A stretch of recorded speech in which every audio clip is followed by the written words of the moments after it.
আসসালামু আলাইকুম, সবাইকে ওয়েলকাম জানাচ্ছি। আজকে সকালে একটু ব্যাংকে গিয়েছিলাম 10 নম্বরে। ওখানে যে আমার কিছু কাজ ছিল, কাজ সারলাম।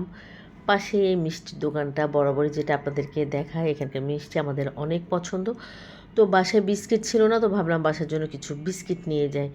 বিস্কিট আনতে যেয়ে দেখি সবে মিষ্টিগুলো সব নামায় নামায় রাখতেছে ওইখানে, একদম গুলুগুলু নরম সফট মিষ্টি, কিন্তু কিনি নাই, শুধু বিস্কিটটাই কিনেছি আর বাটার বোন কিনেছিলাম। হ্যাঁ, একদম তাজা সব মিষ্টিগুলো এনে রাখছে এখানে। এটা দেখেন আনারকলি, ওরে বাবা, এটা খেতে অনেক মজা। এই দোকানের সব মিষ্টি মজা। আর এই যে দইয়ের অভাব নেই, সব সুন্দর করে সাজিয়ে রেখে রাখতেছিল তখন। পরে বাসায় আসছি, বাসায় আস্তে আস্তে আমার অনেক সময় লেগেছে, আজকে 1টা বেজে গেছে। পরে বাসায়, যদিও আমি সব গুছিয়ে রেখে গিয়েছিলাম, বাসায় এসে রান্না করলাম। সকালে আপনাদেরকে দেখিয়েছিলাম যে মাছের মাথা দিয়ে মিষ্টি কুমড়া রান্না করব। এর আগেও করিয়েছি, ওইটা আমি আমার ইউটিউব চ্যানেলে দিয়েছিলাম, তো ভাবলাম আপনাদের সাথে আজকে একটু শেয়ার করি।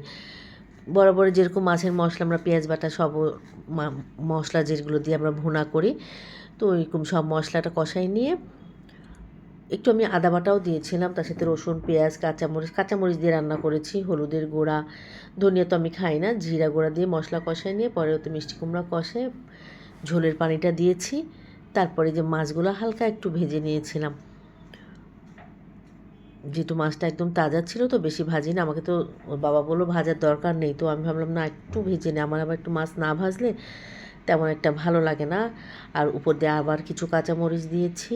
এইটা কাঁচামরিচ দিয়ে খেতেই বেশি ভালো লাগে। লাউ মিষ্টি কুমড়া আমি বরাবরই চেষ্টা করি কাঁচামরিচ দিয়ে রান্না করার জন্য।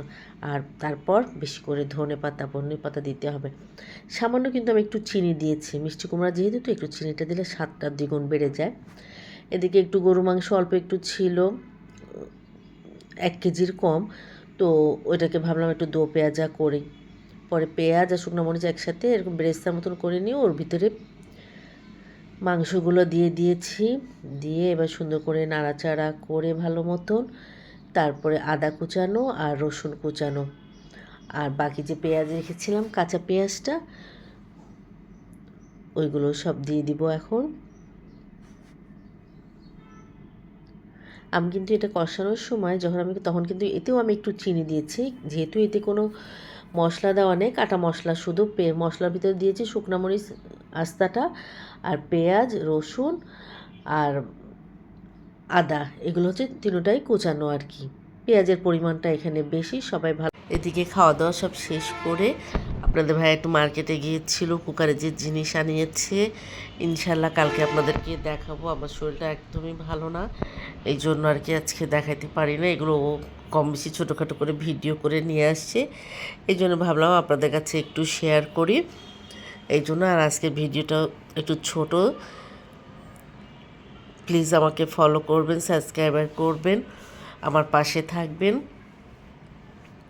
বেশ ভালো, আমার জন্য কড়াই নিয়ে আসছে, অনেক পছন্দ হয়েছে আমার। সবাই ভালো থাকবেন, আল্লাহ হাফেজ।